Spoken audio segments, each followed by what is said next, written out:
भारत का पूर्वोत्तर क्षेत्र भौगोलिक रूप से देश के बाकी हिस्सों से अलग थलग है और केवल संकरे सिलीगुड़ी कॉरिडोर, जिसे चिकन नेक कहा जाता है, उसके माध्यम से जुड़ा हुआ है। इस क्षेत्र में परिवहन, व्यापार और रणनीतिक विकास के लिए एक वैकल्पिक मार्ग की आवश्यकता लंबे समय से महसूस की जा रही थी।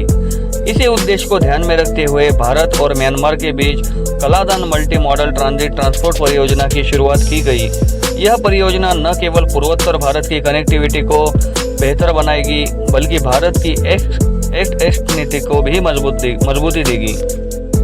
दोस्तों, कलादान परियोजना एक बहुआयामी परिवहन परियोजना है, जिसमें जल, सड़क और बंदरगाह शामिल है। इसका उद्देश्य भारत के मिजोरम राज्य को म्यांमार के रास्ते बंगाल की खाड़ी से जोड़ना है। परियोजना के तहत भारत ने म्यांमार में सितवे बंदरगाह का निर्माण किया है, जो राखाइन राज्य में स्थित है। वहां से माल को कलादान नदी के माध्यम से पालेतवा तक लाया जाएगा और फिर वहां से सड़क मार्ग द्वारा भारत म्यांमार सीमा पर स्थित जोरिनपुई मिजोरम तक ले जाएगा।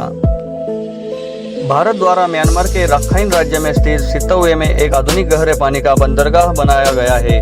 यह परियोजना का समुद्री प्रवेश द्वार है, जहां भारत से आने वाला सामान पहुंचता है। सितवे से कलादान नदी के रास्ते 158 किलोमीटर की जल यात्रा कर सामान को पालेतवा ले जाएगा। यह नदी मार्ग माल ढुलाई को सस्ता और सुगम बनाता है। पालेतवा से भारत म्यांमार सीमा की जोरिनपुई तक लगभग 110 किलोमीटर लंबी सड़क का निर्माण किया गया है। यह पहाड़ी और दुर्गम क्षेत्र होने के कारण इस खंड का निर्माण सबसे चुनौतीपूर्ण है।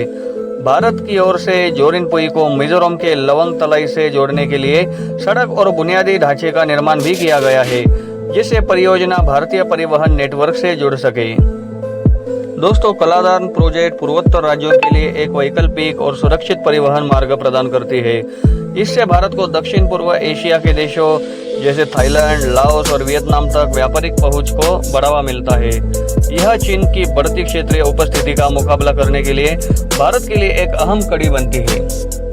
भारत की वर्तमान में अपने पूर्वोत्तर राज्यों से कनेक्टिविटी सिलीगुड़ी कॉरिडोर यानी चिकन नेक के माध्यम से है। सिलीगुड़ी कॉरिडोर के पास डोकलाम क्षेत्र है, जहां 2017 में भारत और चीन की सेना आमने सामने आई थी। यदि चीन डोकलाम पर कब्जा कर लेता है तो वह सिलीगुड़ी कॉरिडोर के ऊपर से निगरानी रख सकता है या उसे काट सकता है। सिलीगुड़ी कॉरिडोर अगर बंद हो गया तो भारत का पूर्वोत्तर राज्यों से संपर्क टूट जाएगा। इसलिए पर्यायी व्यवस्था रखने के लिए भारत कलादान प्रोजेक्ट पर जोर दे रहा है। कलादान प्रोजेक्ट के अगर प्रोग्रेस की बात करें तो सितवे बंदरगाह का कार्य लगभग पूर्ण हो चुका है और मई 2023 में ही इसका उद्घाटन हो गया था। नदी मार्ग और जल यातायात की सुविधाएं भी चालू कर दी गई है। पालेतवा से जोरिनपुई तक सड़क मार्ग निर्माण में विलंब हुआ है, परंतु कार्य अभी तक प्रगति पर है। भारत ने इस परियोजना पर अब तक 484 मिलियन से अधिक खर्च किए हैं। इस कार्य में बहुत ही समस्याएं और चुनौतियां हैं, जैसे म्यांमार का यह क्षेत्र दुर्गम और पहाड़ी है, जिससे सड़क निर्माण में कठिनाइयां हो रही है। राजनीतिक अस्थिरता, म्यांमार में 2021 में सैन्य तख्ता पलट के बाद स्थिति अस्थिर हो गई है, जिससे परियोजना प्रभावित हुई है। म्यांमार और भारत के सीमा क्षेत्रों में विद्रोही गठ सक्रिय है, जो परियोजना की सुरक्षा के लिए खतरा बन सकते हैं। निर्माण कार्यों में देरी के कारण कई बार एजेंसियां बदली गई, जिससे प्रोजेक्ट समय पूरा नहीं हो पा रहा है। दोस्तों, अगर यह परियोजना सफलतापूर्वक पूर्ण होती है तो यह न केवल भारत और म्यांमार के लिए लाभकारी होगी, बल्कि पूरे दक्षिण एशिया के लिए एक नवा व्यापारिक गलियारा खोल सकती है। यह भारत के पूर्वोत्तर राज्यों में विकास, निवेश और रोजगार के नए अवसर भी उत्पन्न करेगी। दोस्तों, कलादान परियोजना एक दूरदर्शी और रणनीतिक दृष्टिकोण वाली परियोजना है, जो भारत के पूर्वोत्तर क्षेत्र की सामाजिक आर्थिक प्रगति का द्वार खोल सकती है।